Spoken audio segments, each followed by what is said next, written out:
Morning glory, America. Bonjour, hi, Canada. It's Hugh Hewitt.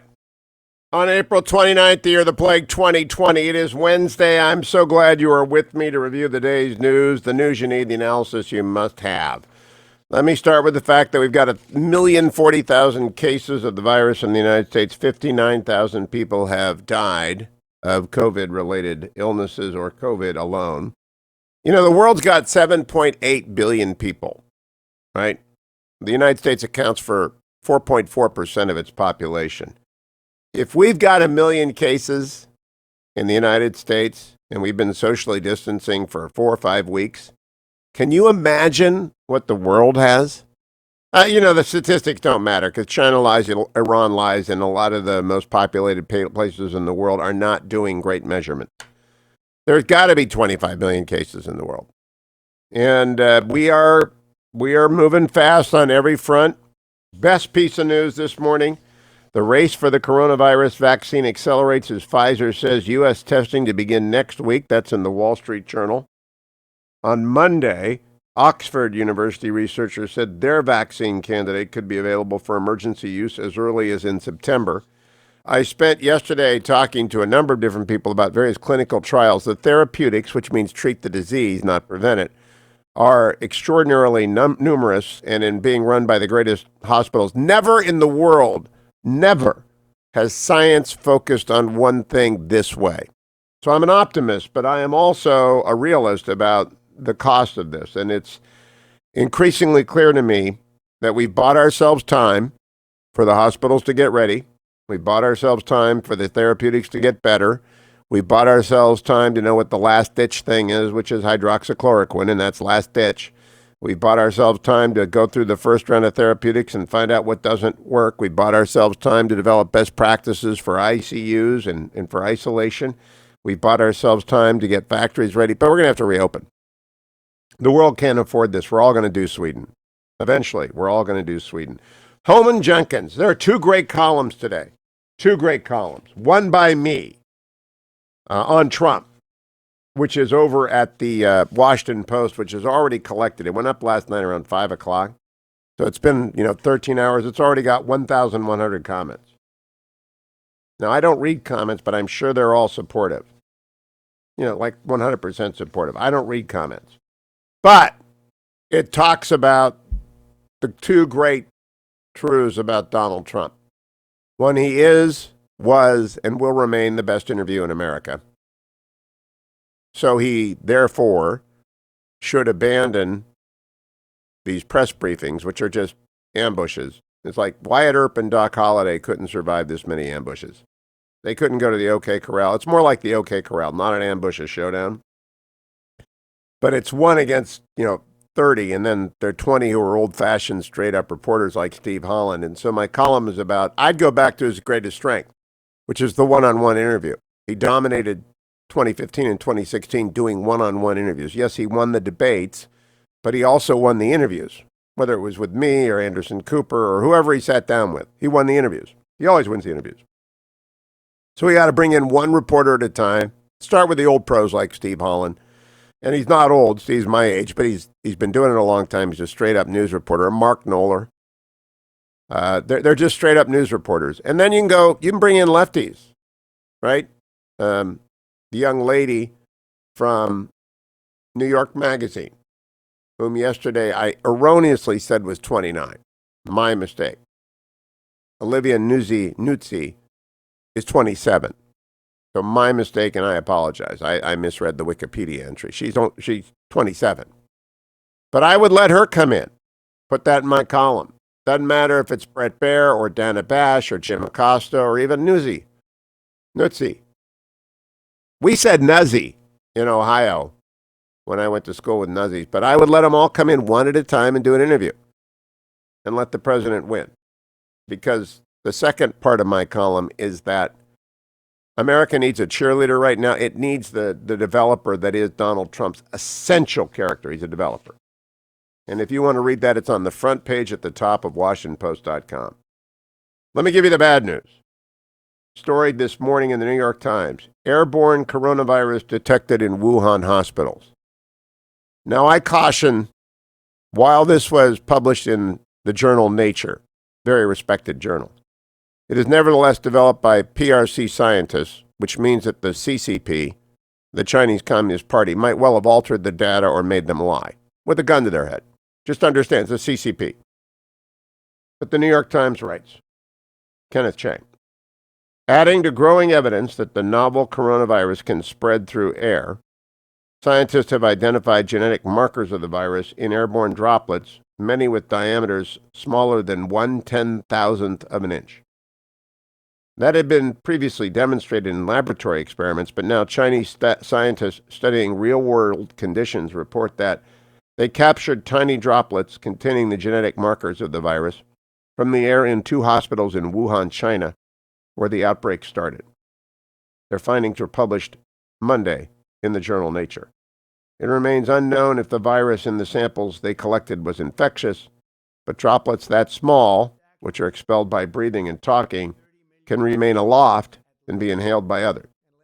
Quote, those are going to stay in the air floating around for at least 2 hours, said Lindsay Marr, a professor of civil and environmental engineering at Virginia Tech, who is not involved with the Nature paper.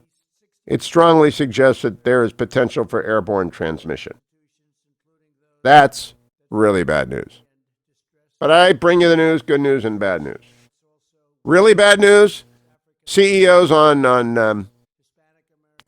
earnings calls, it's earnings season, and Ford's CEO, Jim Hackett, did an earnings call yesterday. There is no future, he said. I read from the British Telegraph this morning. Ford boss Jim Hackett warned, quote, there is no future. What a terrible thing to say. Of course there's a future. As his results call took a bizarre philosophical turn. Reporting the car maker's results late on Tuesday night, Mr. Hackett said Ford's first quarter sales fell by a fifth. The chief executive described current times as a paradox. The nature of times brings to mind the notion of paradox. Mr. Hackett said, never let CEOs go philosopher king on you. And I like to think of the definition of a paradox as 2 truths that compete. That's not the definition of a paradox. He described the first truth as people's safety, saying, the communities you live in and amazingly all the humans you interact with, their safety guarantees your safety. The second truth, there is no future.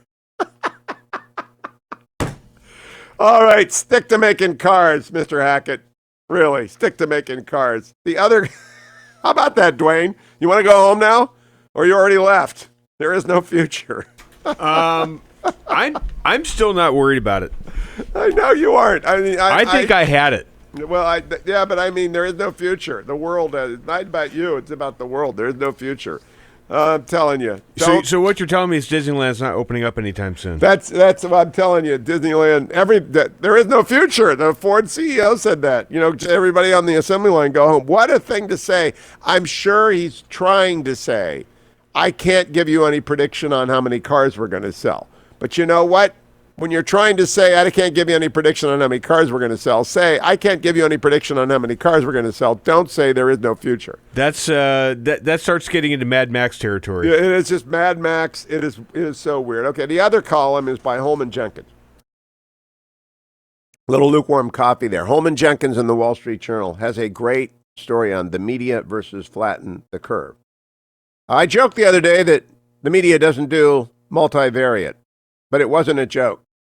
Sometimes it imposes a hard cap on what we can achieve with public policy when the press can't fulfill its necessary communication function.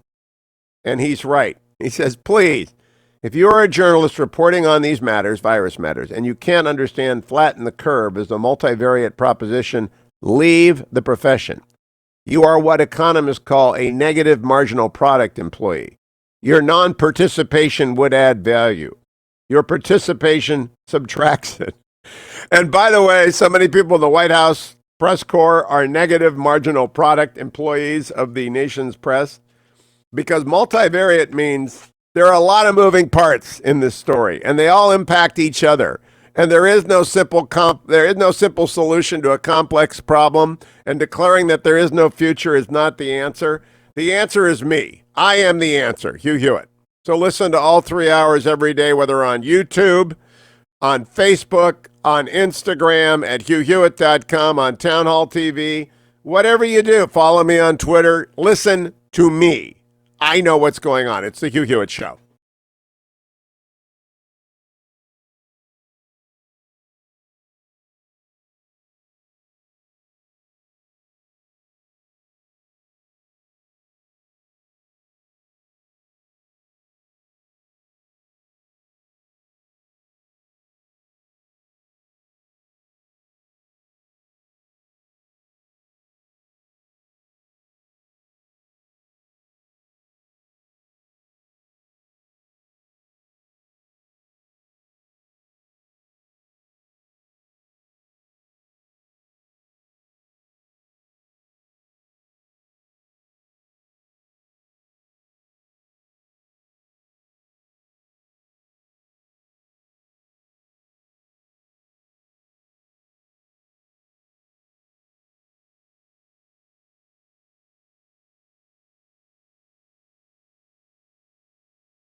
Welcome back, America. It's Hugh Hewitt. I've had Adam just put on my own iPod list, my playlist, because I just like hearing my own music in the morning during this grim period of time. Keep me happy. You've got to do the same thing. Look, let me give you some other good news. Markets seem to think the world's going to recover.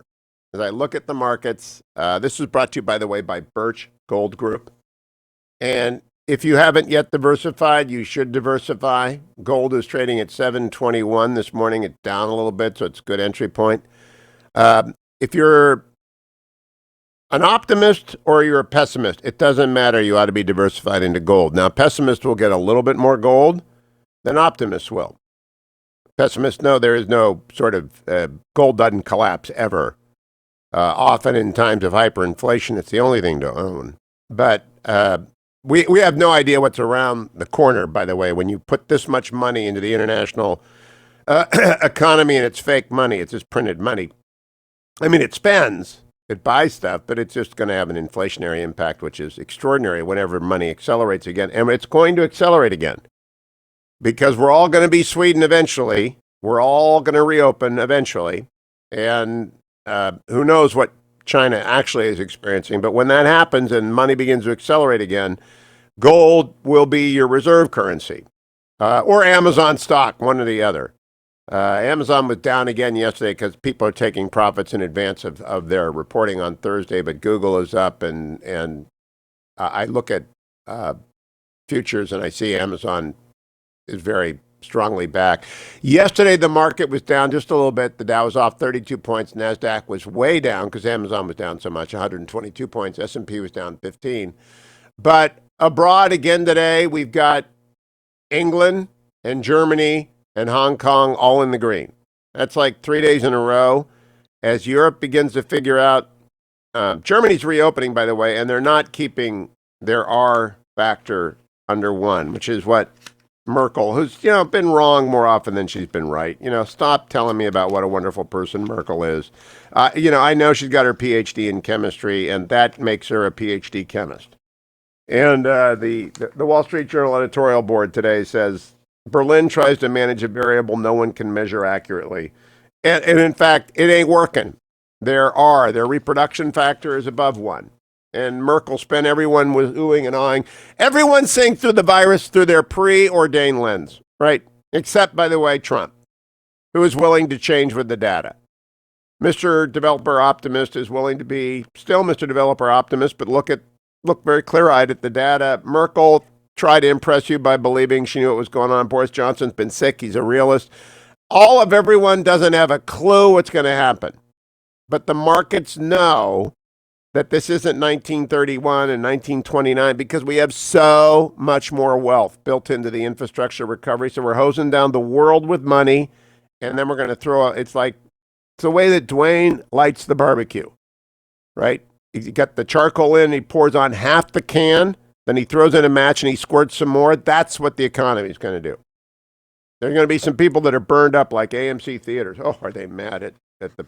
There's a great story on that. I'll talk about Sonny Bunch on Friday. The business is changing, but not your need for some gold. So text my name, Hugh, H-U-G-H, to 474747. They'll send you free information on investing in gold. I have a new sponsor, bodymetrics.com, BODImetrics.com, and I'm wearing the circle ring every night now because it monitors your sleep patterns, your oxygen level. Oximetry, FDA approved. It ain't cheap. It's $299, $300, and it is the most amazing wearable SpO2. And it just charts your sleep pattern. It's good for exercise too, but I already know what my exercise pattern is. I've got map my run. But it gives me my pulse, so I never want my pulse to be more than 200% of my resting pulse. You're gonna love this thing. This thing matters a lot, and I'll bet you everybody in the world that can afford a circle ring is going to be wearing a circle ring, because the observation of your SpO2 level matters a lot with this COVID disease. I'll tell you more after the break. And we got Admiral Stav coming up. Go to Body Metrics with an I, BODImetrics.com. Find out about the circle ring, and I'll be right back on the Hugh Hewitt Show.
Welcome back, America. It's Hugh Hewitt, joined now by Admiral James Stavridis. He is retired United States Navy, former head of Southern Command, former Allied Supreme Commander of NATO. Good morning, Admiral. How are you and everyone in the Stavridis clan?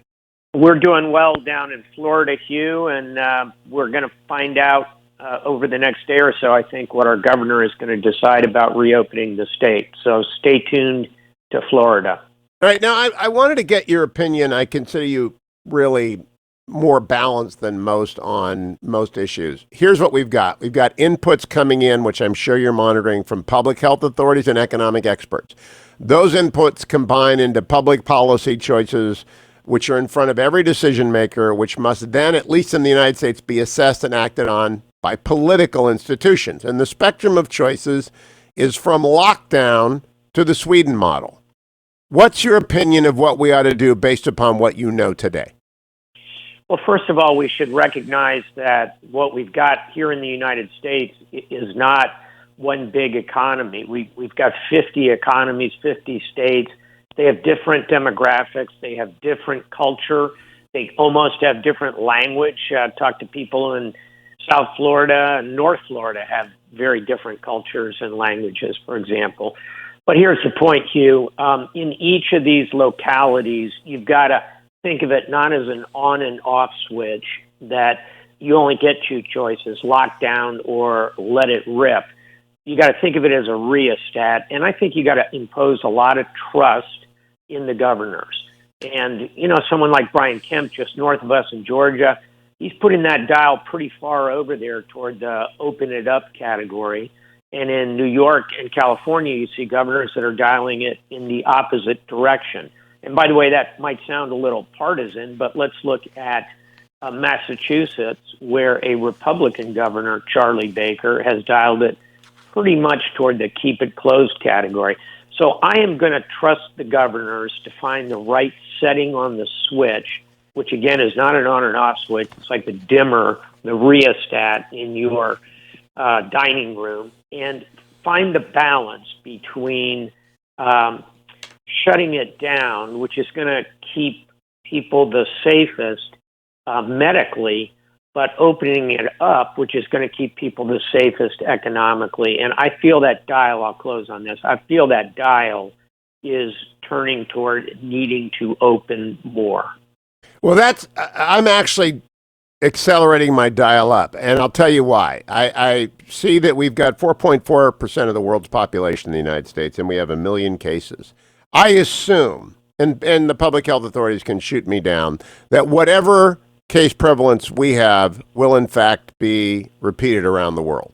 We're the best case because we're actually the most educated, the best informed population anywhere in the world, with a free press to communicate. And highly mobile. Highly mobile. So the world's going to get to where we are. If we've got 1 million cases, the world's going to have at least 25 million cases within a couple of months. And eventually, we're all going to do Sweden.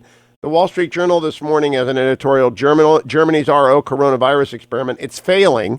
They can't keep the R under 1, or the R naught under 1. And there's a New York Times article about airborne coronavirus from an article in Nature suggesting that the virus stays in the air for 2 hours.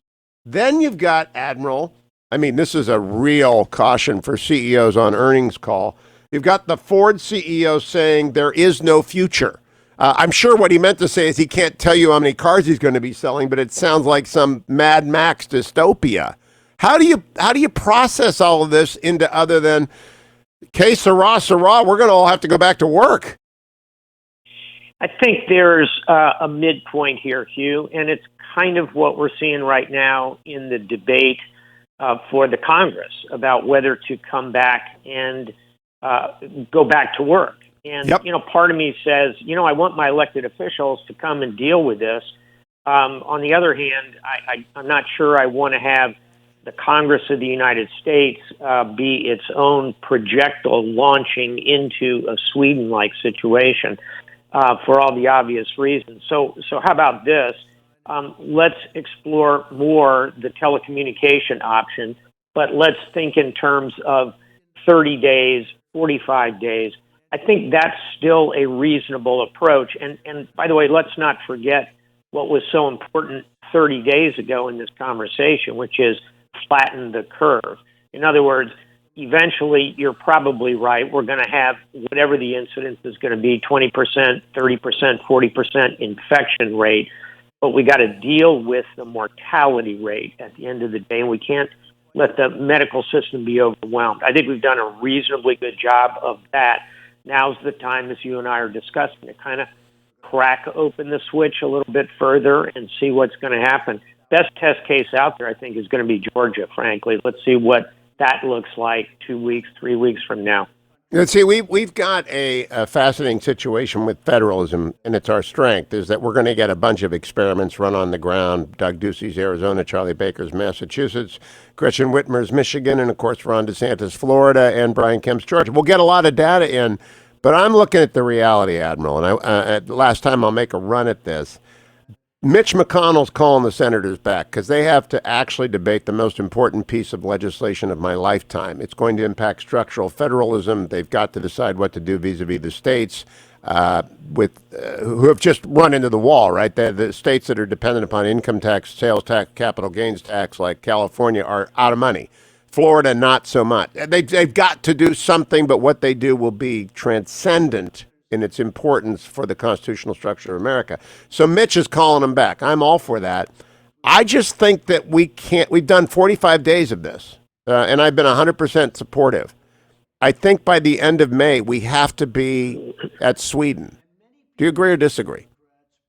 I think we're in rough agreement, and what I've been saying to people is Memorial Day. So I think that's probably about right, just in terms of the psychology of the country.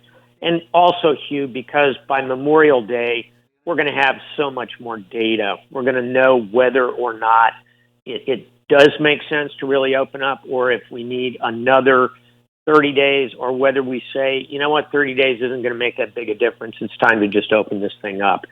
So I'm going to put down a marker, and you and I can have that conversation in 5 weeks, that it is probably going to make sense to really start opening those taps at Memorial Day. And there's something symbolic about that as well.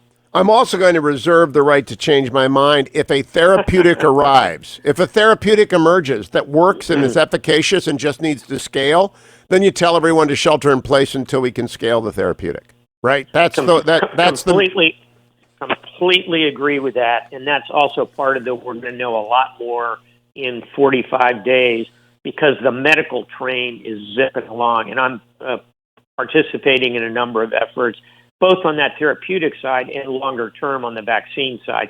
And by the way, back to, is this going to be dystopian? No, because we are going to find a vaccine. This is not some pathogen that arrived from the planet Zorp. We know what this thing is. We know how to create the vaccine. I think those efforts are accelerating. There is a light at the end of the tunnel, and it is not a train rushing at us. It is us turning on the light switch of vaccines. So let's bear that in mind. I agree. That's why I would caution CEOs against going all dystopian like Ford's CEO. Yes, there is no future. Honest to goodness. Of course there's a future. Now, Admiral, I want to switch to the Navy very quickly. Interesting story in Breaking Defense yesterday, that the Navy either today or tomorrow will award the frigate contract. How important is that? Who do you think's going to win? I'll stay out of who's going to win, but I will say this. It is a crucial but underappreciated contract as follows. Frigates, as you and I have talked about a couple of times, are kind of the eyes of the fleet, the light cavalry, the smaller, less expensive ship that can get out there and move that network of lethality over distance. And those frigates also can be produced in numbers that get us up to 355 and beyond, which, as we've talked about, we truly need. And last point on this, the frigates in this modern era, they don't have to be big, huge ships to carry a great deal of both sensors and lethal offensive systems. So I think it's a major contract for the Navy. I think the surface Navy is looking very much for this to rejuvenate a kind of a difficult period coming out of the littoral combat ship. We need to get back to the frigate mentality. I think this is going to be a very important contract, both for the Navy and for the nation. Let me emphasize that Senator Cotton said yesterday, our defense industrial base, overlooked story, has been badly hit and shuttered by the virus, as has every industry. We need a big contract that can produce a lot of whatever we're getting that's a high profile, very potent weapon. I think the frigate, I don't know anything about which one to buy. I know they have a lot of punch. They have hypersonic capability and missile tubes and stuff like that. But they're little and they're nimble, and I think they're 100 million piece. We can buy a lot of them, I think. And eventually we can go 20, 40, 60, 80 of these, right? Oh, absolutely. That's the whole theory here. And for years, we have been looking at other nations that are producing some pretty good smaller ships, some of them with Aegis-like air defense capability at numbers cost-wise that are much below what we're producing here. So we need to get some of that into the industrial base. And I would put our yards, broadly speaking, Huntington Ingalls, General Dynamics, all of them are highly capable, know what they're doing. Bath Iron Works, all very capable of producing this kind of ship in numbers. And then, again, Hugh, the whole key here is that the weapon systems and the sensors have now miniaturized using new, even nanotechnologies in ways that are going to make these very potent ships. Now, this is a big deal, and if Congress is smart in this phase forward, they'll buy a lot of them. They'll forward appropriate, and they'll buy a lot of these, of the Columbia class. They'll buy a lot of the B-21s. They've got to get the defense industrial base. 30 seconds, G. Admiral. They've just got to spend to make sure that that does not lose its workforce. That's exactly right, because you can't reinvent that.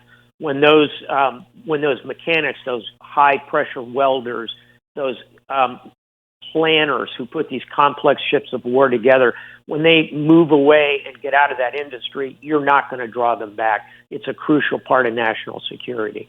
Admiral James Stavridis, always a pleasure. Follow him at admiralstab.com, admiralstab.com, or follow him on Twitter, Stavridis J. And follow me, if you will, too. ReliefFactor.com. It's a long run day today. 2 6s on Monday and Tuesday. Today is longer. Got to hit double digits today, so I need my ReliefFactor.com. People say, how are you staying sane in this thing? Oh, don't remember easy. Every single day, regardless of the weather, and in Virginia inside the Beltway, it's always a gamble. Take your ReliefFactor.com and get out there. Now, there's an interesting story in the Wall Street Journal. Should you wear a mask when you run or walk? Yes! You dummies. Put them on, please. When I run past people and I give them a wide berth, I'm thinking to myself, don't you read the New York Times? The virus hangs around in the air. But you still got to get out there, dummies or no. You got to just make your own space and get going, walking, running, trundling, whatever you want to call it. ReliefFactor.com makes it possible. $19.95 gets you started. Support for the temporary relief of minor aches and pains. Start your workout program now. This is going to go on a long time. Social distancing, you need to stay in shape. You need ReliefFactor.com. Don't go anywhere, America. I'll be right back after this. 1-800-520-1234. Your reaction to everything and a little bit of the president in the Oval when I return.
Welcome back, America. I'm Hugh Hewitt. Good morning to you. I misspoke in the last segment with Admiral Stavridis. It's $800 million per frigate, not $100 million per frigate, but we can still buy a whole bunch of them. If it's under $1 billion a ship, we just spent $2.2 trillion. So you figure out how many ships you can buy for that. All right? It's 10, 100 millions. So you go figure out how many frigates we could have bought for $2.2 trillion. We could have a lot of frigates. I have a Washington Post column that is drawing comments at the rate of rain falling in Northern Virginia over the last few days. It's going to be a beautiful day today, though. I want you to hear it. The headline that the Post selected is a winning media strategy for Trump, more one-on-one interviews. That's not really what it's about, but that's fine. I never care about headlines. I don't pick headlines. They do. Two truths about President Trump have remained unchanged over his nearly 5 years as a politician, I wrote this morning. The first is that he was, is, and will remain the best interview in America. Ask me or anyone else with a microphone which booking they most want, and any news or ratings-minded host would pick Trump. He's the most powerful man in the world, as well as the most unpredictable. As a guest, he's entertaining, often funny, and sometimes outrageous. He is always good for a headline that resonates and for stories with long legs. The second truth is that Trump acts like the big-time developer he was during his pre-politics career. He is someone who makes big bets in an effort to achieve big victories. Sometimes those lead to big misses. He is also someone who will never, ever say, "I lost that round." In 30 years of practicing law, before I retired from law firm life in 2018, I represented some of California's largest land developers on various projects. In some ways, big developers are all alike. Big, successful developers see not an empty stretch of dirt, but an expanse in which to build a magic castle or a high-rise tower or 3,000 single-family homes, 12 to an acre. To certain personalities, there is no obstacle that can't be overcome to transform that undeveloped section of land into a wondrous project. There is no ask too big to pose, whether to banks or to local, state, or federal governments. In short, no risk is too daunting. Trump's greatest media strength is the one-on-one interview. This has been largely disappeared from his communication strategy during the pandemic, and he needs to take it out of the mothballs. My preference, Hugh Hewitt's preference, would be that he call in Steve Holland from Reuters or any of a handful of the pros scattered among the White House press corps. But it doesn't really matter whether Trump's interviewer is an old-school journalism pro or someone who seems to be auditioning for a job in Joe Biden's communications team. Invite any White House reporter into the Oval Office and have a pool camera there to document. Heck, the left-leaning Olivia Nuzzi would be a fine one-on-one interviewer. The conversation will always be richer, therefore more meaningful to a frightened public, and therefore more useful to the president. Seat a few health experts and others on the Oval Office couch, park the reporter in the chair opposite the president, and roll tape. Wyatt Earp and Doc Holliday couldn't survive as many shootouts as this president gets into in the White House briefing room in the Rose Garden. The media say they are asking for facts. The president says they are deeply hostile toward him. Voters, viewers, and subscribers can decide whether the media is fundamentally unrepresentative of America. Trump dominated interviews throughout 2015 and 2016, but no one can dodge as many rhetorical bullets that fly at him during these daily briefings. There is, of course, a role for daily updates during a national, really the global crisis that affects public health, the economy, and individuals everywhere. But thousands who are mourning or otherwise struggling are in no mood for a Get Trump game show punctuated by gotcha questions. Trump's strength is his cheerleading, which he's proudly proclaimed for 5 years. During a radio interview I did with him in June of 2015, Trump said he thought the job of the president is to be a cheerleader for the country. He cited Ronald Reagan as a role model. Absolutely, he said he's a huge cheerleader. Trump told me in 2015. I asked him to explain what he meant. Creating a spirit for the country, Trump replied. That's the developer in him. Trump can see a project finished and gleaming before a spade of dirt is ever turned. He sees trade deals negotiated before chairs are pulled up to the table. This sort of thinking allows him to see the coronavirus defeated by a vaccine that hasn't yet entered trials, to envision an economic rebound that astonishes the world for its velocity. Understand developers and you will understand Trump. But nightly pressers don't allow him to be a cheerleader, and that's what the country needs right now. Trump would shine during one-on-one interviews on television, radio, of course, and on podcasts. He doesn't need to worry whether it's Brett Baer of Fox News, Dana Bash, or Jim Acosta of CNN, even Nutzi of New York Magazine. If Trump has time on his side, the interviewer's outlet and approach doesn't matter. Trump is his own best salesman, and he's hope's greatest hawker. Now, what isn't realized inside the Beltway? That's my column. I would encourage you to go and read those crazy comments because it just tells you how nut TDS makes people. Ignore Beltway media, ignore Manhattan media elites, ignore cable, ignore it all. The country is going to watch and see where we are come August and September before they start to vote in October. It is that simple. Nothing else before mattered. Who will get us out of this quickest? Trump or Biden? And if you watch Biden with Hillary yesterday, you're going to say Trump. You're going to say Trump 30, 40, 50 times.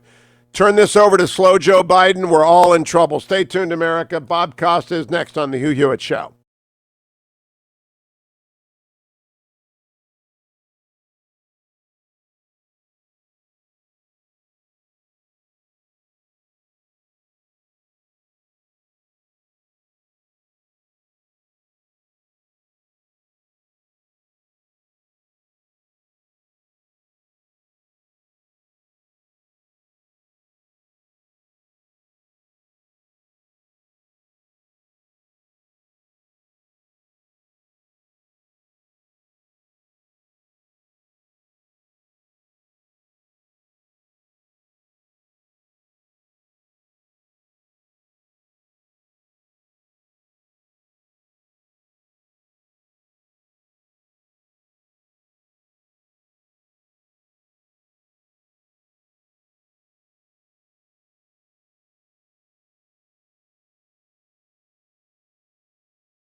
Morning, glory, America. Bonjour, hi, Canada. Greetings from inside the Beltway. I'm Hugh Hewitt, bringing you 3 hours of sweet reason every morning, beginning hour 2 today on Wednesday, April 29th in the year of the plague 2020, with Robert Costa, who is the host of Washington Week in Review, which you can watch every Friday night on PBS station close to you.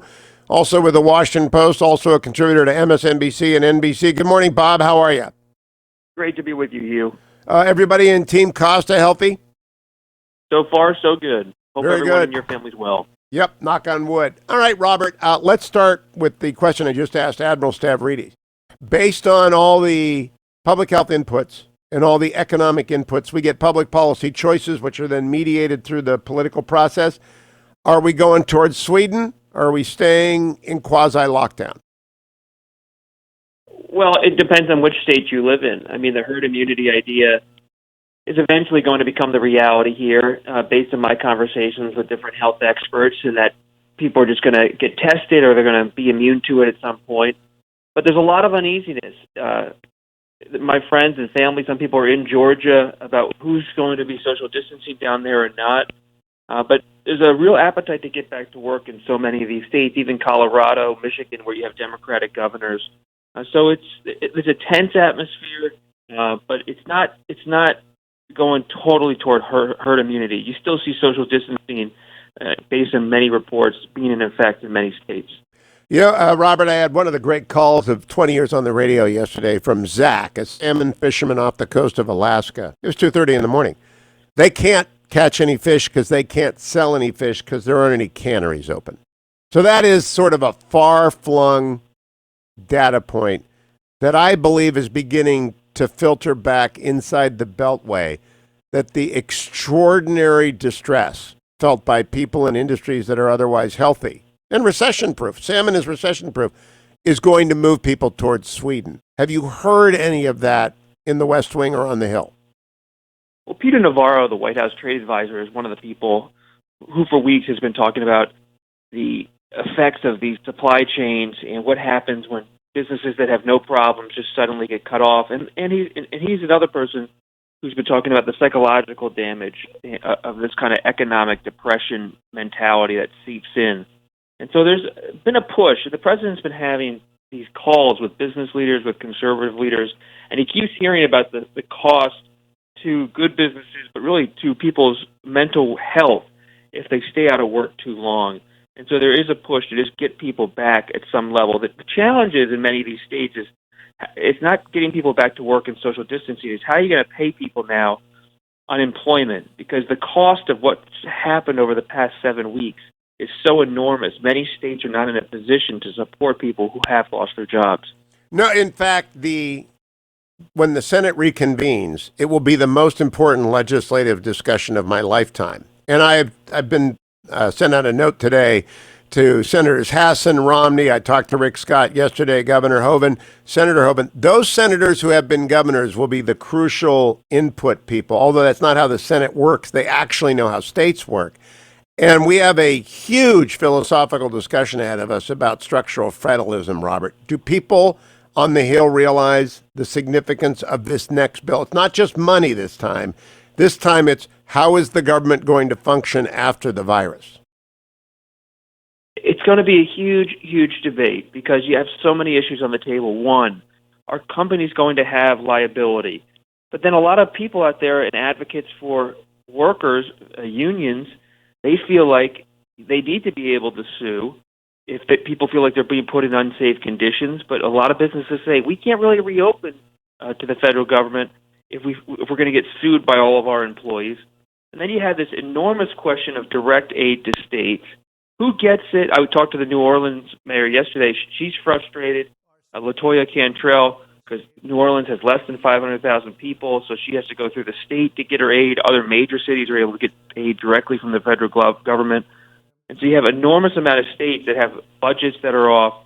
And then you see in places like Iowa, Kim Reynolds, the Republican governor, she's changing her whole perspective on unemployment, that if you're not going to return to work now, you're not going to be able to get unemployment benefits. And all this has to be worked out in this Phase 4 bill.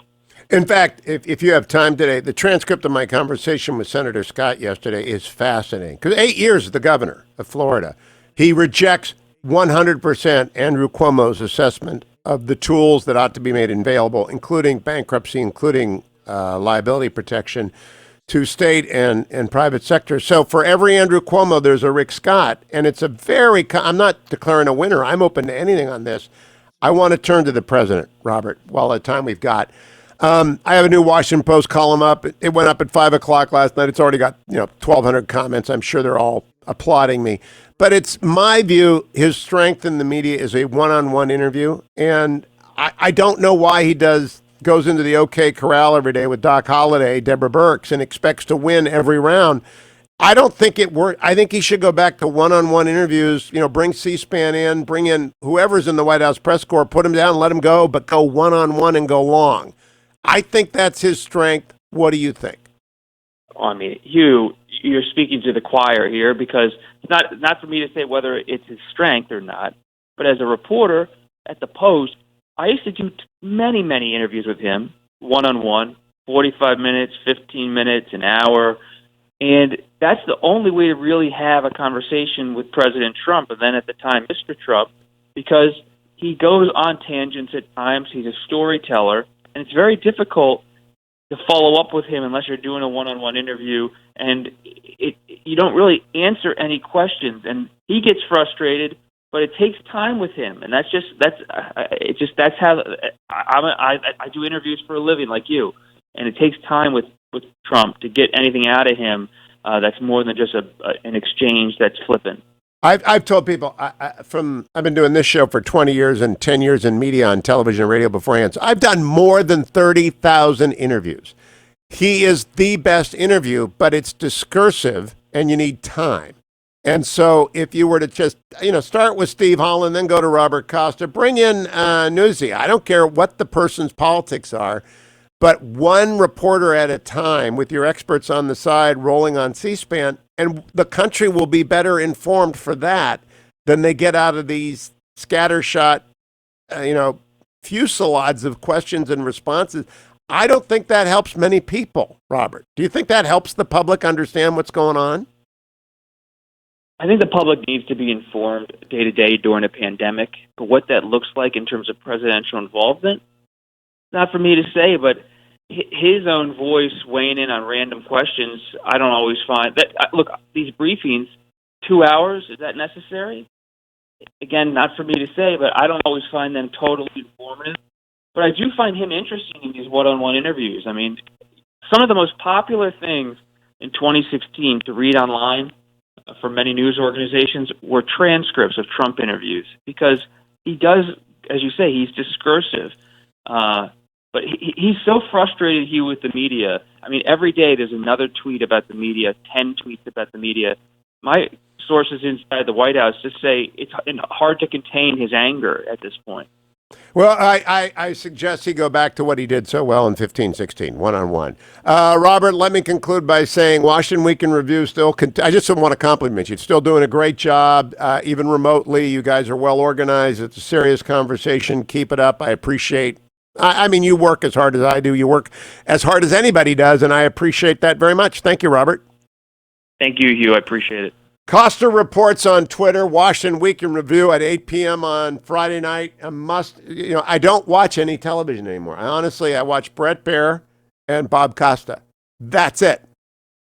I go to bed before Tucker's on. I mean, I'm reading. I don't go to sleep, but I just don't have time for the nonsense. I watch Meet the Press on Sunday. I watch Bret Baier at 6 p.m. because that's when my day is over. And then I watch Washington Week in Review. That's it. Chuck, Bob, Bret. I'm done. And that's all you need. That's all you should watch. Of course, you should listen to me all 3 hours, whether it's on my YouTube channel. By the way, I spent last 2 days, upgrading our internet access. I have been putting in new machines and working with Earl and down on my hands and knees and doing buttons and stuff. And if you're watching on YouTube, you see the advantage of this brand new system.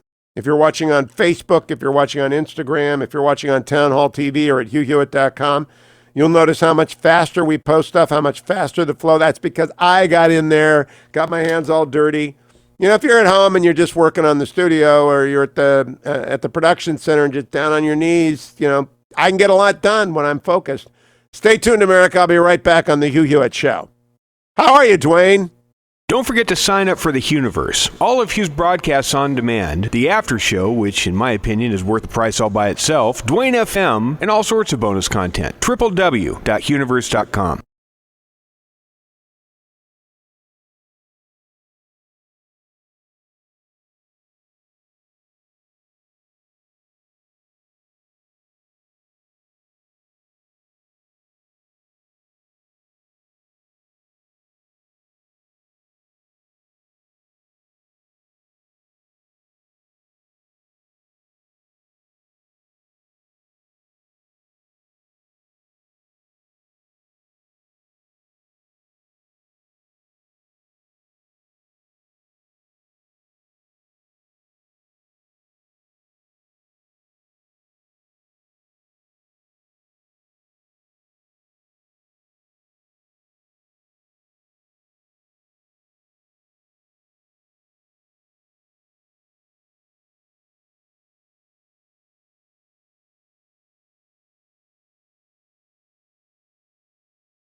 Come on, America, get out of bed, get going. We don't know what day it is. We have no idea what day it is. But God is good. And you can put on a smile. As my friend Prager says, you can choose to be happy today. There is some good news. There is some alarming news. There's all sorts of news. We're in the middle of a historical event. And we all can gorge on bad news if you want to, or you can focus on the 250 different therapeutics in trial or about to begin trial and realize that never in the history of humankind, not since Genesis, has all of the world so focused on one problem. You might say that during World War II, everyone was focused on defeating the Axis. But that's not true. Everyone in the Axis was focused on defeating the Allies. But right now, everyone with the possible exception of the Chinese Communist Party, which is completely broken and discredited, and nobody knows what they're doing or why they're doing it, and they probably don't know themselves, and I wouldn't be surprised to see President Xi out because of the fiasco, the disaster they have visited on the world. Everybody is working on fixing this. And remember that in 1929, we did not have everything that we've got out there. We didn't have the cloud. We didn't have all these highways. We didn't have all this technology. We will get through this. Now, market update brought to you by AndrewandTodd.com. Andrew Del Rey, Todd Avakian. Talk about busy. They are with Sierra Pacific Mortgage, 888-888-1172. They are refinancing more home loans than ever. They are running around getting everything done. Takes a month. You got to get started. Best way to start is to go to AndrewandTodd.com, answer a couple of questions, or you can call them at 888-888-1172. The 10-year Treasury is at 0.61%. The markets have straightened out. The interest rates are as low as they have ever been. And your rate depends upon your credit rating and what you're trying to do. Are you trying to buy a new home? Are you trying to refinance it, take money out that costs a little bit more than buying a new home? Are you buying a rental property because you want something that's reliable and stable? What are you doing? They'll tell you what's best, and you can trust Andrew Del Rey, Todd Avakian. That's why I spent 2 hours talking to Andrew on Sunday. I like to know what's going on in the marketplace, and they're adding staff, and their staff are all amazing people. So call 888-888-1172 or go to AndrewandTodd.com. Overseas this morning, as like yesterday, as like Monday, England and Germany think things are good. Their markets are up. Now, yesterday it was a little bit red in America. The Dow was down 32 points. The S&P was off 15, and the NASDAQ took a big hit. They were down 122 points because Amazon got slaughtered yesterday. Amazon was off like $60 or $62 because people are taking money out before the earnings report on Thursday, but they're going to put it back in today. I don't worry about Amazon. I don't worry about the American tech sector. I worry about American retail. I don't even worry about the oil sector. Although a lot of people are losing their jobs, long-term, oil will come back. It's at $14 a barrel right now. Who would have thunk? Fundamentals of the economy are fine. The American economy is fine. It will turn on a lot faster. Our problem is going to be hyperinflation in 6 months, mark my word. But right now, phase 4 is coming up. Now, meanwhile, I just got to play a little Trump in the Oval Office yesterday. Florida Governor Ron DeSantis is in, and Yahoo's Hunter Walker. Well, listen, cut number 10.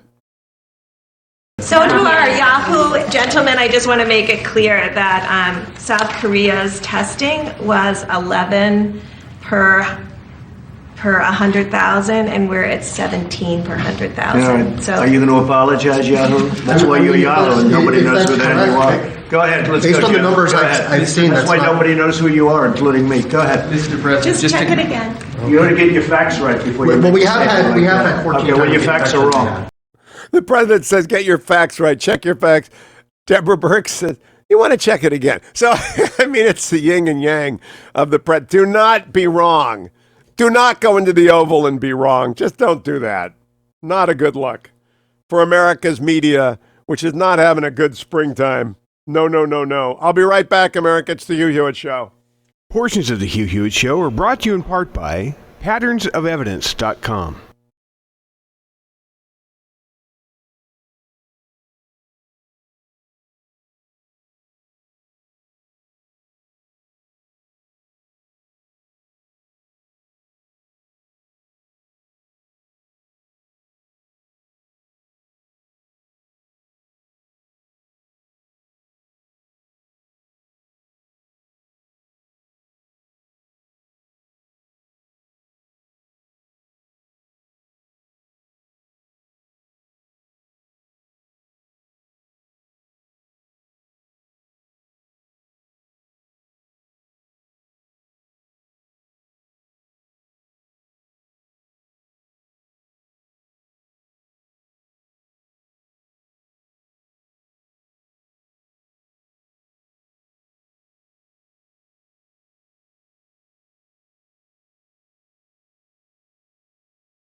Welcome back, America. That's not my playlist.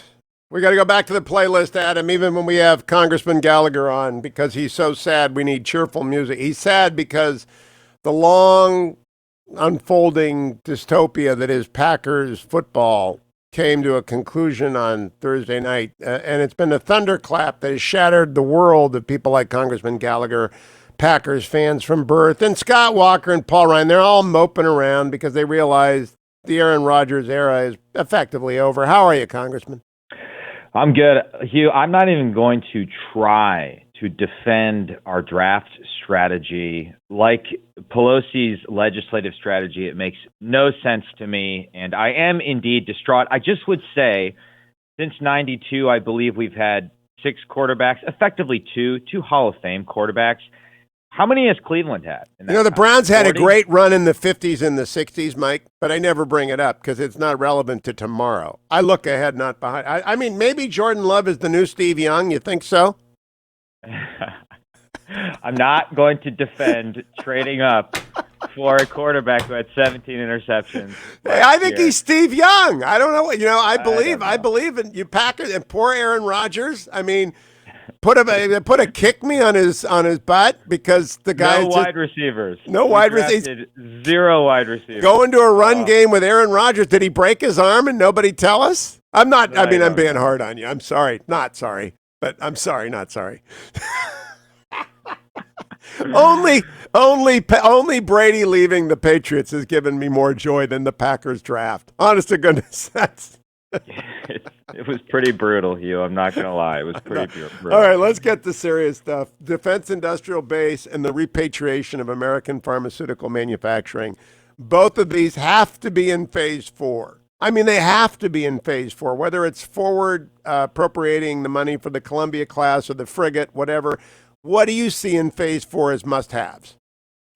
Well, I would agree that we need to send a strong signal to the defense industrial base right now, which was already brittle due to decades of disinvestment. And so I think the most obvious thing to do, and I hope the Navy will do it this week, is to award the future frigate as soon as possible. Of course, in Marinette, here in my district, we're offering what we believe to be the optimal model to base the future frigate off of. It's actually modeled off of a proven design, an Italian design. If you'll remember, the French contributed to the second strike against Assad over his use of chemical weapons. That was actually our frigate, the Frem, that did the shooting.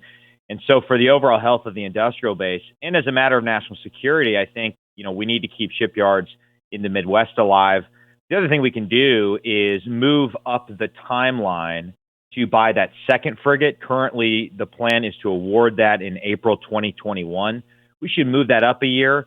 And of course, we're going to have to buy more than the planned 20 right now. The actual number is closer to 50 or 70 if you want to get to a 355 ship fleet, if you want that high-low mix. The final thing I say, Hugh, is we know there is going to be increased pressure, downward pressure on defense spending as a result of the money we've had to spend to combat coronavirus. And in fact, with the whole budget going forward, the DoD and the Navy will have to get the most out of every dollar that's spent. And that's where the future frigate comes in. It was always supposed to be that platform that maximizes capabilities, being able to contribute to anti-air, anti-surface, anti-sub missions, but at a lower cost than destroyers and cruisers per platform. So I think we have an opportunity not only in a phase 4 bill to start sending a small signal, but over the longer term, getting creative and investing more in that high-low mix for the future naval fleet. Now, I want to explain to people that when we talk about the high-low mix, that means having smaller ships and go everywhere in a hurry and swarm and having an aircraft carrier. So you're not against carriers of the Columbia class. We just think this frigate, both Congressman Gallagher and I, and I'm a civilian, he's actually not. He knows what he's talking about. I just read what people write about it. It seems to me to be the magic bullet that we need to be everywhere at once, and that we need a lot of them, like the old guided missile destroyers, guided missile frigates that populated the seas during the late Cold War. And we need maybe 50, and we might need a second yard, and there might be a second contract. But you can't get to the second until you award the first, Mike Gallagher. 100%. And here's where we can also start to get creative? Well, first I would note, in addition to those smaller ships and the frigate, the Navy's top ask, or its unfunded priority, was a second Virginia-class sub, which would cost about $2.7 billion. I think you could also make a case for building a couple new hospital ships, given how important we've seen the Comfort and the Mercy in the context of coronavirus. But where you can really start to get creative, since we are no longer bound by the Intermediate Range Nuclear Forces Treaty, is we can start to field intermediate range missiles throughout the Indo-Pacific in general, and in that first island chain in particular, to do sea denial, to start targeting Chinese ships. And that's where, in concert with our allies, we can really start to get more defense at less cost, because we already have these capabilities coming out of SCO and the Defense Department. And so there are a lot of opportunities to do things like putting intermediate range missiles in containers, right? You could scatter Connex boxes all across the first island chain. Some of these boxes would have anti-ship, anti-air, and perhaps even land attack missiles. Others wouldn't. That's sort of in the best tradition of Patton's Ghost Army, where we leverage deception to keep our adversaries on its toes and force it to account for both real and decoy targets. And that's the type of creative, more defense at less cost thinking I think we're going to need going into this more constrained budget environment. I also think we're going to need the three must-haves in the appropriations side, not the structural federalism side, which I'll come to, are pharmaceutical repatriation. You and Senator Cotton are already working on that. Nuclear cycle end-to-end regeneration, so repatriation, regeneration, and then just refunding of the defense base. Those three R's. I think you're going to get pharmaceutical repatriation. I hope we're going to get nuclear cycle regeneration. Do you think that last one is part? We just absolutely, we've given China, the Chinese Communist Party, is building 45 nuclear plants around the world. We are building none, zero.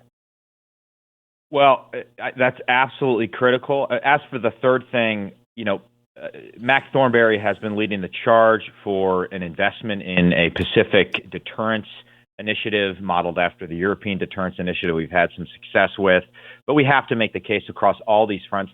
I might add another area where we have an opportunity not only to strengthen and shore up some of our brittle supply chain, but also to draw closer with a key ally, and that's in the area of rare earth minerals. All of the processing right now is done by China. China has obviously threatened to cut off exports of rare earths, indeed did so in order to hurt Japan in recent years. But our Australian allies, who are among our closest allies in the world, they're in the Five Eyes Partnership, have the ability, particularly in Western Australia, to partner with us on next generation rare earth mining and processing technology. The Defense Department has already granted some money to U.S. companies to work with their Australian counterparts. And to me, ideas like that are just a win-win. It's how you marry this economic decoupling from China with a smart play to draw closer to our allies. And so not everything comes back home to the United States, but it does get relocated within the free world. Now, the structural federalism side of this phase 4 will be about the strings or lack thereof attached to state and local aid. That conversation is going to be the most important legislative one of my lifetime. Has it begun? Are people engaged in it, Mike Gallagher? Well, I actually had a discussion with our governor yesterday, and though we're in different parties and have different perspectives, we did both agree on the idea that you cannot include anything that is akin to bailing out states that have been irresponsible prior to the crisis. So think about solving Illinois' pension crisis for it, which has little, if nothing, to do with the current coronavirus crisis we're in. I think you're going to see states like Wisconsin, who have been fiscally responsible in recent years, recoil at that idea. So I sincerely hope that Speaker Pelosi doesn't try and insert provisions like that, which would poison an otherwise productive conversation. Because in a state like mine, where we had a surplus of funds, we had a significant rainy day fund, we are now, as a result of coronavirus, facing a $2 billion shortfall just due to lost tax revenue. But I think that final point highlights what's most important in this debate, regardless of where we land in terms of this next phase and the overall question of competitive federalism. There just aren't enough federal dollars to cover the cost of staying shut down for 3 or 6 more months. And so you're going to have to encourage states that can. And really, it goes below the state level to individual counties and regions, those that can, to move towards that Sweden model as quickly but responsibly as possible.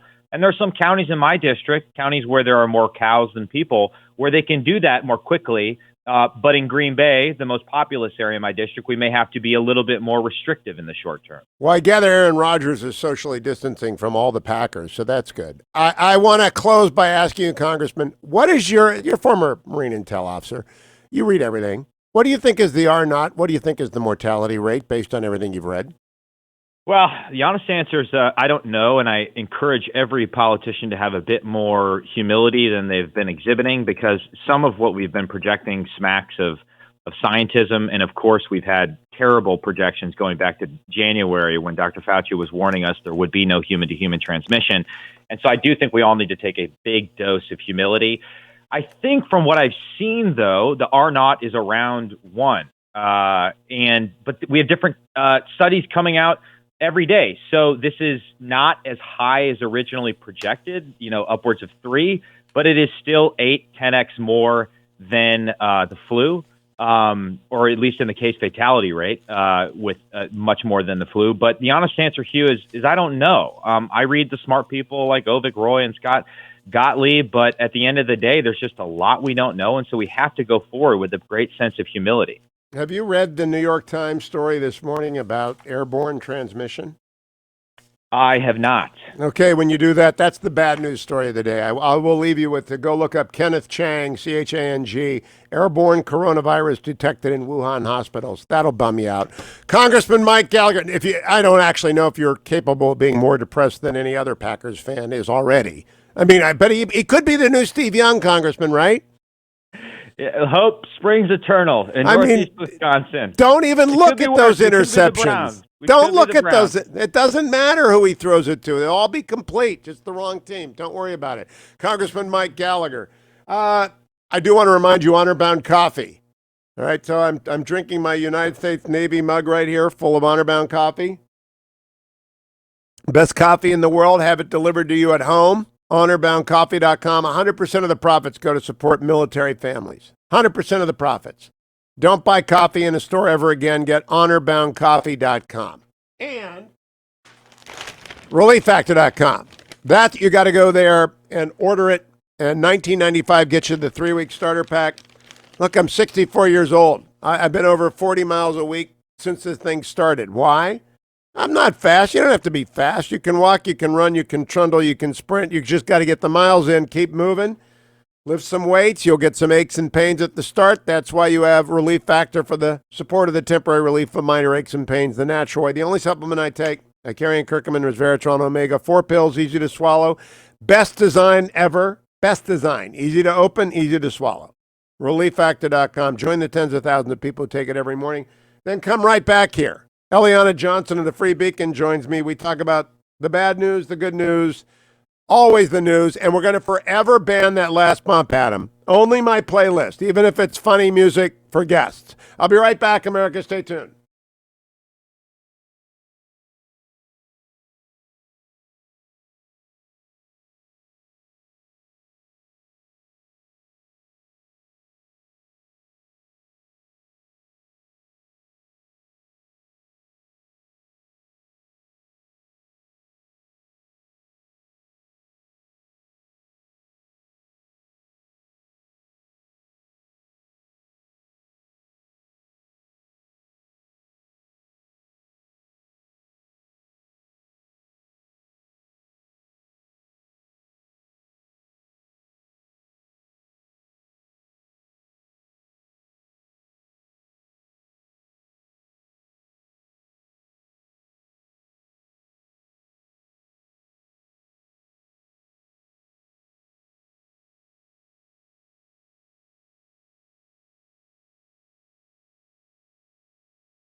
Welcome back, America. That's for Russ and Aaron down in Winston-Salem. Joined now by Eliana Y. Johnson. You can follow her on Twitter at Eliana Y. Johnson. She's the editor-in-chief of the Washington Free Beacon. Good morning, Eliana. How are you? Good morning, Hugh. How are you? Good. Everybody well, healthy in the Johnson clan? Everybody's healthy. Yeah. Good. I have a big question for you. You run the Free Beacon. It's one of the key outlets inside the Beltway. Will it ever go back to what it was before the virus? Or are you all going to stay at home producing a fine newspaper without the overhead of having a central office? I think we certainly hope to go back to what it was beforehand because particularly in news, the newsroom is, I think, important, the in-person contact. And while we have been producing the same content, we've been able to work from home and very lucky to do that. The in-person aspect, I think we're missing, and it's important, and we'd like to go back to it. What is that in-person contact? I had this conversation with my colleagues at the Washington Post opinion section this week about how they're changing things up in the front page. The opinion section is moved up in column right now, and all the different things that go on. I mean, why go back? What do you get from the newsroom that you can't get by a Zoom call? I think there's an important social aspect to it, but also being far just adds a little bit more friction. It's easier to walk into somebody's office and talk something out than it is to get on a Zoom call. And so you're less likely to do the Zoom call and you try to solve a problem yourself. And even if you can do it, I do think there's something healthy about being in an office. I encourage even my reporters who can work from home, I encourage them to come into the office because I think it's emotionally healthy and useful to be in an office, and it helps develop a sense of working as a team. We'll check in a year. I think the people who fund media are going to study with great interest the productivity of the platform during the period of the plague versus after the plague. We will see. Now to the president, Eliana. I have a Washington Post column up that says, enough with these pressers, go back to one-on-ones in the Oval. I don't know if you've read it or not, but where do you think the president does better? In this corral atmosphere of the White House, Rose Garden, or press room, or in a one-on-one setting with someone in the Oval? I'm looking at your column right now, Hugh. It's interesting. I do think that there's a way in which, of course, the president he's an entertaining, undisciplined communicator, and there's a way in which some of these press conferences have helped him. It's really the way that he's campaigning. He's using them in place of rallies, and the media really are taking the place of Joe Biden. And I do think generally, if the American people have a choice between President Trump and the news media, they'll probably pick the president. But you are right. I mean, they carry liabilities too. He's made a number of reckless and undisciplined statements. And I think the Oval Office interviews, because he's edited down when they appear in print, offer a certain benefit. I believe he's established the villainy of the media in the minds of his supporters beyond change, right? The media is bad. They are... You're too young to remember Snidely Whiplash, aren't you? You don't know who Snidely Whiplash is? No, absolutely not. Over her head. Sad to be 64. Snidely Whiplash was Dudley Do-Right's arch nemesis in the Bullwinkle cartoons. And so the arch nemesis of the president is everyone in the room not named Steve Holland or Mark Knoller or any of the old school people, right? They're the old school journalists who just ask questions and want data, and then they're the activists who are trying to be on Team Biden's comm staff. I think he's established that the media hate him. I mean, that's done. Now he needs to communicate what's going on, and I think he does that better in a one-on-one setting, Eliana Johnson. I'm not sure. Are you saying that simply because he's edited down when he appears? I'm saying because he can't be as discursive as he normally is. He can't roam around and bring in different subjects. You and I both talked to him. You and I both interviewed him. We know what he's like, and he's discursive, and that's charming. It can be outrageous sometimes, but it's actually addicting and informative. Yeah, I do think you're right. I think you're right that it's time for the daily pressers to end, at least until maybe we get closer to the election, when I think they have a use, because I think it is useful for people to see the president, and it does give them a sense that, he's there, he's running the show, particularly when his opponent is not visible. I'm not sure if I think that the one-on-one interviews are a better option. We will see. We'll see what he adopts. Eliana, he's got to get back to the rallies too, and we'll be back to the rallies. I mean, it's a presidential campaign. By high summer, it might go away again if the virus comes back in the fall. But if in high summer we're still on lockdown, forget it. Forget it. There is no campaign. There'll be a vote. He won't win it. We got to have a campaign for him to make his arguments. Eliana Y. Johnson, thank you, my friend. Don't go anywhere, America. Hour number 3 of the Hugh Hewitt Show straight ahead. Portions of the Hugh Hewitt Show are brought to you in part by No Safe Spaces.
Morning glory, America. Bonjour, hi, Canada. It's Hugh Hewitt on April 29th, Wednesday, in the year of the plague 2020. 1,040,000 Americans have been diagnosed with the virus. 59,000 Americans have died, at least in part because of the virus. The world has a number of 3 million, but that's just nuts. America represents 4.4% of the world's population. We have 1 million cases. Do the math. There are at least 20 million cases out there. We're just not going to find them, and we're not going to know for a long time what the mortality rate is. A lot of smart people like Lanhee Chen, Avik Roy, and others are beginning to throw their brain power into the combination of public health and economic policy that is the decision on reopening. We have 50 different laboratories, 50 different states. We have the president meeting with the best public health people, and that's the news. That's the bottom line. The world's got 7.8 billion people, and a lot of them are going to get this virus. And some of them are going to die, and many are not even going to know they have it. But we cannot continue to keep the world shuttered. That doesn't mean you rush out and everyone goes back to work. You give therapeutic development a little more time, just a little more time to see if there isn't a breakthrough in treatment. If there is, you give it time to scale that breakthrough. But if we're hitting the wall, then everyone's going to go Sweden. Other bad news, Joe Biden is opposed to the West Bank annexation. His senior foreign policy advisor, Tony Blinken, said so yesterday. He won't move the capital back from Jerusalem. Thank you, Joe. It's not your decision. He's not going to be president. I watched him yesterday. Did you watch him yesterday with Hillary Clinton? Honest to goodness. Let's play a little bit of Secretary Clinton at the, just saying what everybody else knows. First of all, Joe Biden starts it off, cut number 14, with Hillary Clinton with an awkward, lengthy silence, cut number 14.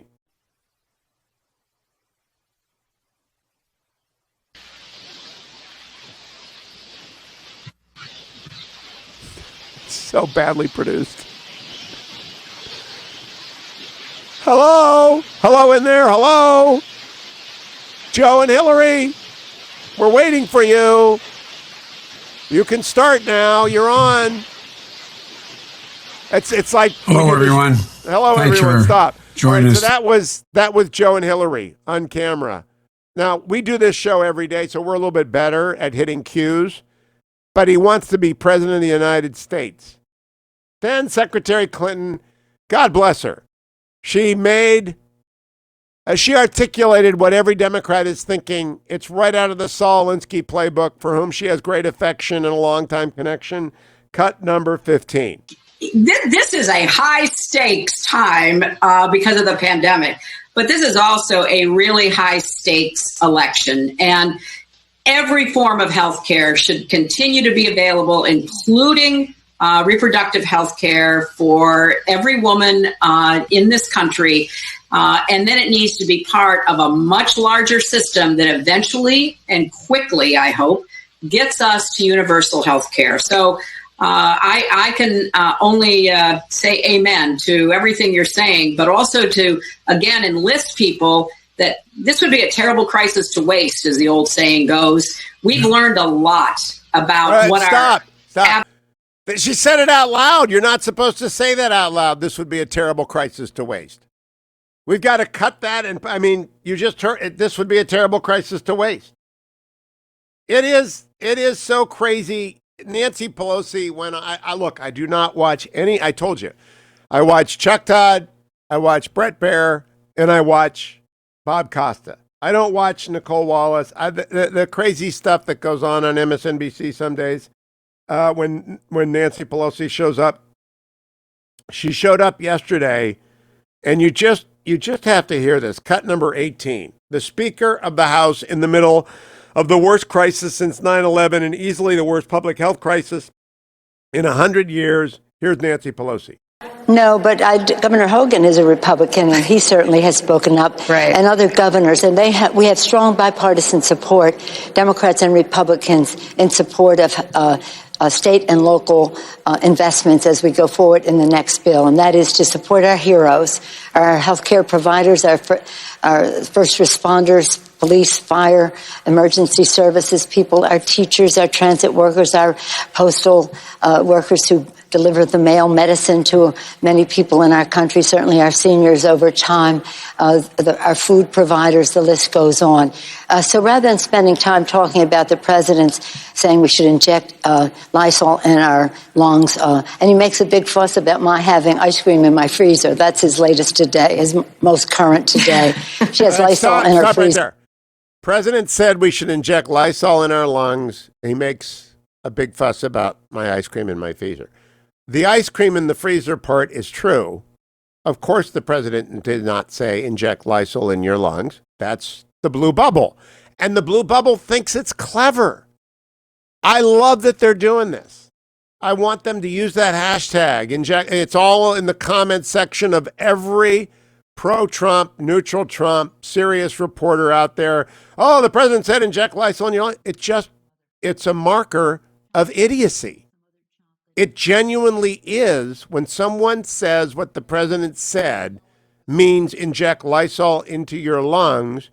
You know the person who said that or who did not object to that is not serious. The big three things, the one statement and the two questions. The statement number one, it's the Communist Chinese Party, stupid. That's on my call screen. Number two, free market capitalism or socialism to get us out of this. This is a jam. It's a worldwide catastrophe. How are we going to get out of it? Free market capitalism or socialism? I know what works. What has always worked. It's not what Nancy Pelosi's selling. It's not what AOC is selling. It's free markets and free minds. Second question. Do you want Donald Trump's energy and his team, or do you want Joe Biden's lethargy, confusion, cluelessness at the top of the pyramid? The choice is easy. It's made for me. Now, they might swipe out Joe. They might. He looked like he was falling asleep with Hillary 4 or 5 times. He'd look down, close his eyes. And I said to myself, I've been on 1 million TV sets. Not a million. Let me ask you. I've been on 10,000 sets. 10,000 times when the green light's gone on. Because I did nightly news in LA for 10 years. And I've been on the radio for 30 years. I know when I'm on. And I know that when I'm on, I have to have energy and look into the camera and be awake and be alive and pretend to listen, even if I'm not listening to Dwayne. I know what you're supposed to. They can't keep him focused. They can't, unless you're talking about Scranton. And by the way, this is something we've all seen in our parents and our grandparents. Get them talking about the old days and they light up, right? Back when they were playing double-A ball with the Akron Zips in 1955, they'll go forever. And you'll hear the same story again and again and again and again and again. It's the Scranton story or Corn Pop. And you know what that means. It doesn't mean that they are incapable of taking care of themselves. It means you do not want them taking care of you. You have to make sure that they don't do dumb things. I'm going to go clean the gutters out. I'm getting up on the ladder. Really? No, you're not, Dad. We're taking the ladder. You can keep the keys for a while, but we're taking the ladder away. No, I can clean the gutters. No, you. Oh, good Lord, no. No. What do you mean? No, don't do that. Don't do what? Don't go up on the ladder. No, okay. Don't go up on the ladder. Don't go up on the ladder. I'm not going up on the ladder, but that's got nothing to do with my age. That's got to do with my coordination quotient. Yes, or lack thereof. Which is different from the age factor. And everybody out there, ladders are not safe things. If you're over 65, get off the ladder. And if you're Joe Biden, don't think about the gutters. I don't think he goes out of the basement, actually. I don't know. We have to find out. Contrast that with Trump's energy. Honestly, he might be Zod. As for all I know, he could be Zod, right? I don't know where he came from, but it's not of this earth, the energy level. And everybody who works with him says the same thing. That's not, so you're telling me you want AOC? Here's AOC, well, I'll play AOC afterwards. She did a teletown hall yesterday. Oh my gosh, she's going to be in charge of the economy if they win. AOC is going to be the czar. They're going to give her the Defense Production Act and say, what do you want to do? And she's going to produce biodegradable water bottles that's what she'll say. Get us all biodegradable water bottles. What else might she produce? I don't know. She's very charismatic. If you're listening, Emo, over at Media Matters, I think she's very charismatic. Bad combination. Charisma and a lack of the basics of economics. Very bad combination. Being extraordinarily charismatic and having no idea how anything works. Bad combo. Stay tuned, America. I'll be right back on the Hugh Hewitt Show.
Welcome back, America. It's Hugh Hewitt coming around again. You know, a lot of people call me the Hermes of broadcast. He was the messenger of the gods, and I bring you a lot, meaning one. You know, I'm doing a monologue here, and if a lot of people want to call me Hermes of broadcast, let them. But as I was out yesterday with my circle ring, all right, so I've got this new wizard gizmo. Does it say always drink your Ovaltine? No, it says amazing stuff like SpO2 and oximetrics, and it's got your pulse. I mean, all the good stuff. Amazing device. It's $300. You got to go to bodymetrics.com and get one. But I've been testing it out for 2 weeks. But yesterday, I am done with the Splendid and the Vile. I am done with Citizen Soldiers. I am done with Dominion. You know, I'm going through a lot of books on tape, so I need a big one. So I download The History of the English-Speaking People. Oh, gee. Winston Churchill. And it's 4 volumes. It's good for a couple of weeks of runs. And as I'm running along, I had missed this.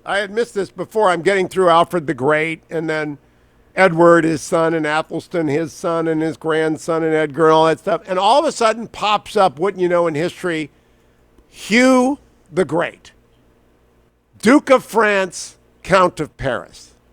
Hugh the Great, for whom Churchill had significant admiration, I might add. Hugh the Great, Duke of France, Count of Paris. I'm looking at his Wikipedia entry right now. Very distinguished gentleman. Hugh the Great. So when Dwayne starts calling me that, understand there is a historical precedent for that. And when I start calling you what? Hugh the Great. Because based on obviously we're related. Obviously, he's the Duke of France, Duke of the Franks, and Count of Paris. Is he equally as translucent? Do you have a physical resemblance? There's only in the Wikipedia entry it appears to be. But I like Duke of the Franks and Count of Paris. I am Warden of the Collegiate Peaks. I am Commissioner of Hockey in Minnesota. But Duke of the Franks and Count of Paris. Going to have to get Macron on to talk about that. Let me do the markets, can I? Brought to you by AndrewandTodd.com. Did I get a laugh out of Ben, by the way? Did I get a laugh out of Ben? That's always a good moment. Yeah, you amuse him much like he's easily amused. Much like the Washington Post audience is amused by your column sometimes. The comments are up to 1,500 comments. The applause is deafening. AndrewandTodd.com, never been busier. Andrew Del Rey, Todd Avakian. They're refinancing houses left, right, and center because people are saving money and they need to. Especially if you're out of work and you don't want to lose your house. You've got a nest egg. You can get money out of your house. If you've got your job still and you're helping other people, you got to save money to help other members of your family. You can reduce your mortgage payment. And you can, by the way, apply some of that reduction to principal. Get out of the loan permanently. There are great things going on because mortgage rates have never been this low. But you got to call to find out, 888-888-1172. I note that a lot of people think Ingersoll Rand is going to win the frigate competition because their stock is way up. I don't know. I kind of think the Italians are going to, but I'm leaning towards H. I don't know. But I know that yesterday the Dow was down 32, the NASDAQ was off 122, and the S&P was up 15. And I do know that overseas, for the third day in a row, England's been up 1%. Germany is in positive territory, even though their R0 is not what they thought it was going to be. It's spreading more rapidly. I think the markets are going to have a V-shaped recovery, even if industry doesn't, because money is going to flow into the places where money makes money rapidly. I'm thinking, of course, of Netflix, Amazon, the Instacart, all that kind of stuff. I think the Ford CEO goes on yesterday on the earnings call and says there is no future. What he really means, I can speak his language too, like I can translate Trump. He means I can't tell you what earnings are going to be. I have no idea who's going to buy a car in the next quarter. Don't ask me for a forecast. I have no forecast. That's what he meant. The headline at the Telegraph is Ford CEO says there is no future. That's just utter nonsense. We're all going to have a future. Our children and grandchildren are going to have a future. There's a future. All right, there's a future. Do not give in to that kind of idiocy. I'll be right back, America. Stay tuned. Portions of the Hugh Hewitt Show are brought to you in part by patternsofevidence.com.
Welcome back, America. It's Hugh Hewitt. One by one, we're figuring out what to do with industry by industry as we address what is unfolding in front of us, which is a defense industrial crisis, a crisis of pharmaceutical manufacturing, a crisis of PPE. There's very few people in America better positioned than Arthur Herman. Arthur is at the Hudson Institute. He is the author of many fine books. My favorite is To Rule the Waves. I've read it 3 times, but Freedom's Forge is the one I've got to read next. I've never read it. It's about how America became the arsenal of democracy, and he joins me this morning. Good morning, Arthur. How are you? I'm doing okay. How's everybody there? It's great. Healthy, fine, wonderful. I hope you are the same. Have you found an uptick in interest in Freedom's Forge, as I assume should be happening? Yeah, well, you know what? The interest started at the White House, as a matter of fact. And I know that a lot of the plans that were made with regard to how to ramp up production for PPEs and ventilators and respirators, a lot of it was inspired by the model which I had laid out in Freedom's Forge, as a matter of fact, which is that reminding people that the World War II production miracle that got us armed and defeated the Axis was really driven by the private sector initiative and entrepreneurship, with the federal government and Washington basically playing the role of traffic cop, keeping everybody directed towards they need to be. And I know that for the White House and for the effort to get our production ramped up in those healthcare industry, that one of the things that led them to reject the kind of top-down model that Democrats were pushing for was the inspiration of the book. So I'm very pleased, and my goal over the next month is to get Hugh Hewitt now to read the book as well. Oh, Hugh Hewitt is as we speak. If people can see, if they're watching, I am downloading it onto my audiobooks because I do an hour to 2 hours and sometimes 3 hours outdoors by myself every morning after the show, Arthur. I just finished The Splendid and the Vile. Before that, Dominion. Before that, a couple of books on China, and I've got Churchill's History of the English-Speaking People, but I think this is so timely. I'm downloading it as we speak. You just made $22 off of me because I just got to know how we did it. And so what's the essence of how we did it in World War II and how we'll do it now? Well, the essence of it was that you harness the productive power and initiative that comes out of the habits of businesses working in the private sector, the most productive companies, and you get them working towards a particular target with a particular timeline. And in this case, it is to get us geared up to not only supply the healthcare goods that we need to defeat COVID-19, including now, of course, test kits. I think you're going to see a shift towards more and more private industry helping out with the production of testing kits, but also at the same time that we'll be able to produce enough to create really a kind of arsenal of democracy, World War II style, for other countries which are just going to be going through the crisis that China has unleashed on all of us. And it's very ironic, Hugh, to watch companies like Ford and General Motors and other companies and aerospace companies that were so important to our World War II effort have been shifting and moving their assembly lines now to help us out with this COVID-19 crisis. History has come full circle, and I've been very pleased to watch this happen. What I'm hoping is that now, as this crisis begins to ebb, that we'll take a hard, clear, and realistic look at the way in which our overdependence on China for manufactured goods, including healthcare goods, has really got to come to an end. It's not sustainable. It's dangerous. And by the way, they are flooding the market with lousy antibody tests. Totally. They don't work. They don't work, and I think what we can see is that when the spokesman from the foreign ministry in Beijing threatened to cut off American pharmaceutical goods if we didn't behave, it's a sign of just how dangerous that dependency on China can really be for us. Yeah, this is not decoupling. This is a hemorrhage. It doesn't mean war. It just means clarity. And I think we're in sort of the early 30s vis-a-vis China. And luckily, we got Churchill. We got a lot of Churchills around, like Cotton and other people. I'm going to give a lot of credit to Peter Navarro, who is a fan of Freedom's Forge, and we've had discussions. And I've met with his staff to talk about the lessons from Freedom's Forge. And I think Peter Navarro's done a fantastic job with regard to our production effort, our ramp-up over the last couple of months.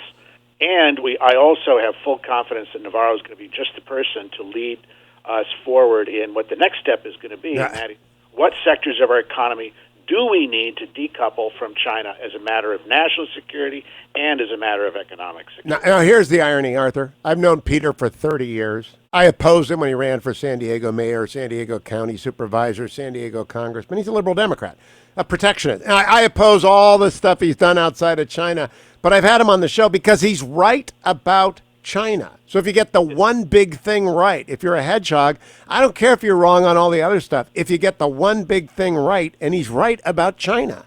He is. And, and he was considered a wild man about China and about our overdependence and what China's plans were for us, which were not for our interest. He was considered a wild man up to about 6 months ago. And now I think COVID-19 has made it clear that he was a prophet with honor, and that those of us, and I've been working on this, Hugh, for 5 years, pushing for the idea that our dependence on China for key goods and important goods, including pharmaceuticals, was going to come back to bite us, that we had to find ways in which to stop China's bid for global hegemony, starting with their effort to gain an economic grip over our economy. And I think we're going to see now, finally, we're going to see the mood on Capitol Hill, not as well as the mood in the White House, is going to be one which is going to take a hard look at what China has done and where we need to go to stop it. Now, Arthur Herman, I'm going to come back to Freedom's Forge in a second, but Phase 4 is coming of the legislative effort. Part A of Phase 4 is what do we fund independent of state and local governments. Phase 2 is how do we do state and local governments, and that's a separate question of federalism and structural federalism for lawyers more than it is for historians. Phase 1, what do we fund? I think it is in big three categories. Pharmaceutical repatriation, which you've talked about. Right. Nuclear power regeneration. We have to reclaim leadership in that industry because it is the future and it also addresses climate change. And then the defense industrial base, like the award of the frigate today or tomorrow, and maybe, I believe, forward appropriation of the Columbia-class, forward appropriation of Virginia-class. I don't think we can do too much for the defense industrial base right now. Your thoughts? I don't. I think you're right. And I think it's not just the defense industrial base right now, but it's also the defense industrial base in the future. The kind of high-tech, advanced technologies that are going to make our country safe and secure, and our allies.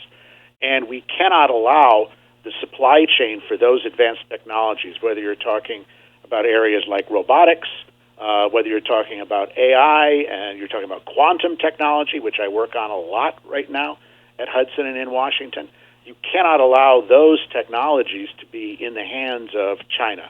And it's going to be, I think, very important for us to look ahead and realize that the high-tech sector, from semiconductors, supercomputers, quantum computers, that this is one in which America has a natural lead. We're the natural leaders in innovation and these developments. We need to extend and deepen that lead so that China doesn't overtake us in those critical areas. Well, by the next time you come back, I will have listened to Freedom's Forge. It's almost done downloading. I love being in a studio with a lot of bandwidth. But I want to ask the key question. Sure. If the Democrats win, they will attempt a 10-to-1 government to private sector ratio of decision makers. I believe the bottom line in Freedom Forge is you get a 1-to-10 government to private sector decision makers. Am I roughly right? I think you are, and I think that's a very good way to put what the difference will be for a Democrat win in 2020 versus a Trump reelection. And I'm putting this in stark terms. The fact is that what I have seen on the Hill in development here as this COVID-19 crisis unfolds is a lot of worry on the part of the Democrats that they need to soft pedal the anti-China message, and that this is, Trump's xenophobia, and that the COVID-19 lockdown isn't lasting long enough, that the federal government needs to impose more diktats and strictures. And I think the other thing you've seen, Hugh, is that some mayors and governors here have, including in Michigan and California, have seen the lockdown on COVID-19 as a prelude to the lockdown and the rules that they're going to impose for a Green New Deal. That the effort to try and make Americans toe the line on climate change is going to be the next phase that comes in a Democrat reelection. Oh, it's uniform misery for everyone if we go that way. Arthur, I got to close, though, with a question. I mentioned that To Rule the Waves is my favorite popular history of the British Navy. And I believe you're uniquely situated to answer this. We are a naval power. I believe we're Athens. I think we just have to go all in on the Navy, but I don't think that even the Pentagon believes that yet. Are you making progress with your conversations with Navarro and everybody else that we've just got to get our Navy back up to where it needs to be? We need a Navy which is going to take full advantage of our geopolitical positioning, not just in terms of what the United States is as a maritime power, which has really been the basis of our power since the War of 1812, but also our allies as well, that we have extending across Asia and through the edges of the Eurasian landmass. We have the ability to contain both Russia and China and their allies like Iran, but it's going to depend upon strong commitment to maritime power. Hugh, I think you've got the grand strategist vision exactly right. Well, that's because I just read Arthur Herman a lot. Arthur, I'm going to be listening to Freedom's Forge this morning. I have just bought it. I hope everyone goes out there and does the same. Come back in a couple of weeks when I'm done with it, and we'll talk about how we got from Pearl Harbor from a standing army of 160,000 to 8 million men in the field, fully equipped, fully supplied. Well, not always fully supplied, but hell of a lot of supplies. In Europe, in Japan. How did we do that? Arthur Herman knows. We need to do it again. Thank you, Arthur. You bet. I also want to remind people, the people who are on the front edge of that sword, the tip of that spear, are military families. Honor-bound coffee. Honor-bound-coffee.com. 100% of the profits go to support those military families. And it's run by Pete and Seth Talbot, the father-son team that run ReliefFactor.com. And I said to him, you betcha I'll push Honor-bound coffee. I believe in supporting the great organizations that support those families. Among them, not exclusive, but among them, the Injured Marine Semper Fi Fund. I think it's probably the highest rated charity along with Fisher House of any military organization, support organization in America. And YMCA's on military bases for those families. If you believe in groups, go get a subscription to honorboundcoffee.com. And get your relieffactor.com if you're going to do what I do. Listen to Arthur. I've read about Hugh the Great, so I don't have to really read any more of Churchill. I'm going to listen to Arthur Herman's book, Freedom's Forge, next. I would encourage you to get relieffactor.com and get out there walking and get your hours in. And I don't mean minutes. People say 30 minutes a day. That's fine. We're in sequestration. You're not going to dinner parties. Spend the time walking in a responsible fashion with your spouse or your family if you've been quarantined long enough. Socially distant, but feeling good. And relieffactor.com will help you do that. $19.95 gets you started. $19.95 gets you feeling better. Try it for 3 weeks. That's the 3-week starter pack. Relieffactor.com. Come back. Last segment of the show. The Attorney General of Arizona is trying to protect your right to vote. Not just in Arizona, but across the country. The Supreme Court should help him. Stay tuned.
Welcome back, America. It's Hugh Hewitt. Everyone knows, I think, Arizona's the best governed state.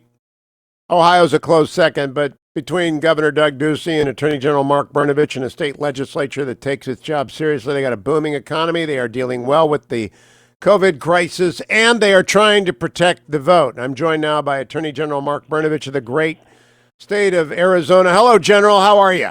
I am doing great, Hugh. Thank you for the walk-up music. I will say the old Mark Lindsay song, Arizona, and yes, just holding up well, so thank you very much for having me on today.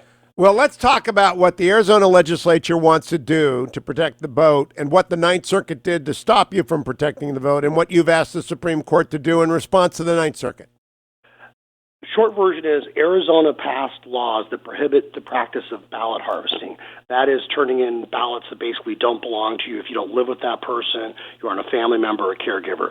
Also, Arizona has laws, we've had them since the 1970s, that prohibit out-of-precinct voting.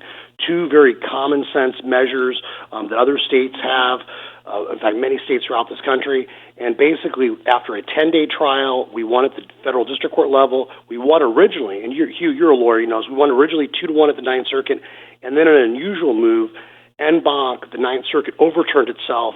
And so we are now appealing or asking for cert from the United States Supreme Court, basically saying that these common-sense election security members should be upheld by the Supreme Court and send a message once and for all that states are in the best position to enact security measures when it comes to our elections.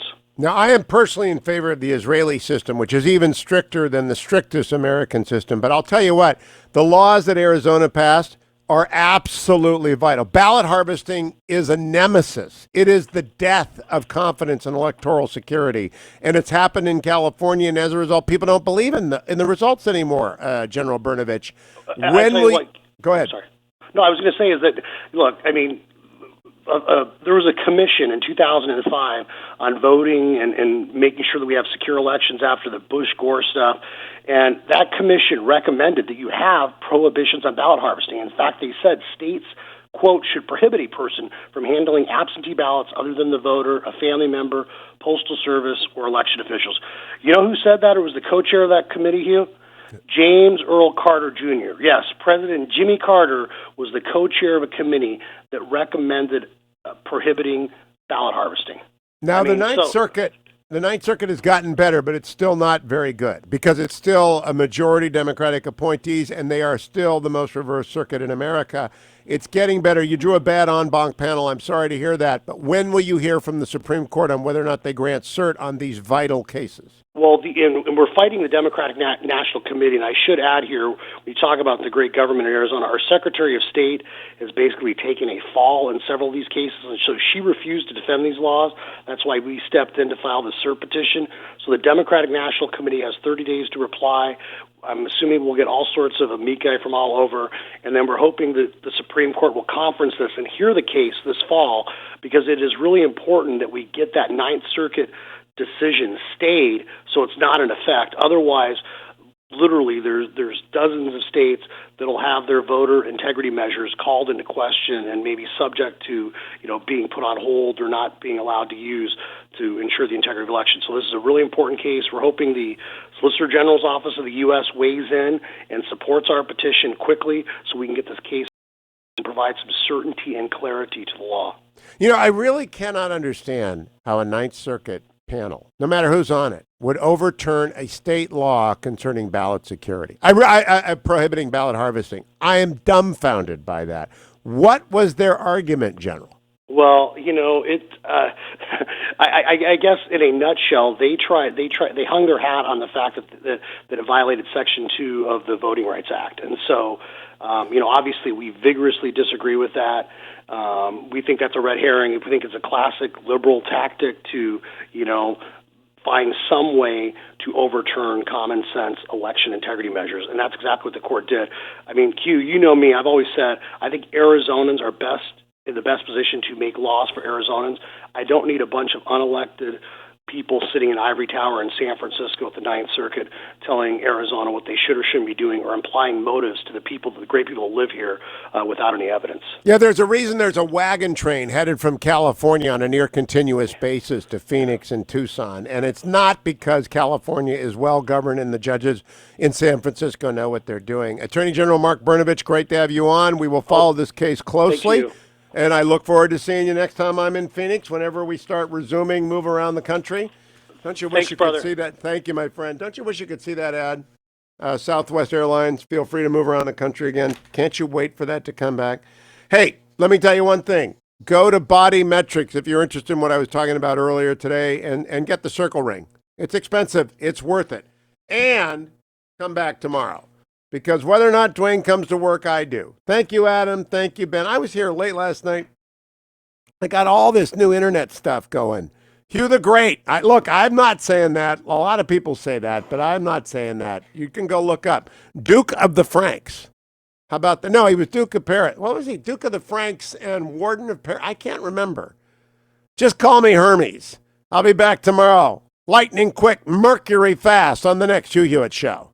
Portions of the Hugh Hewitt Show are brought to you in part by No Safe Spaces.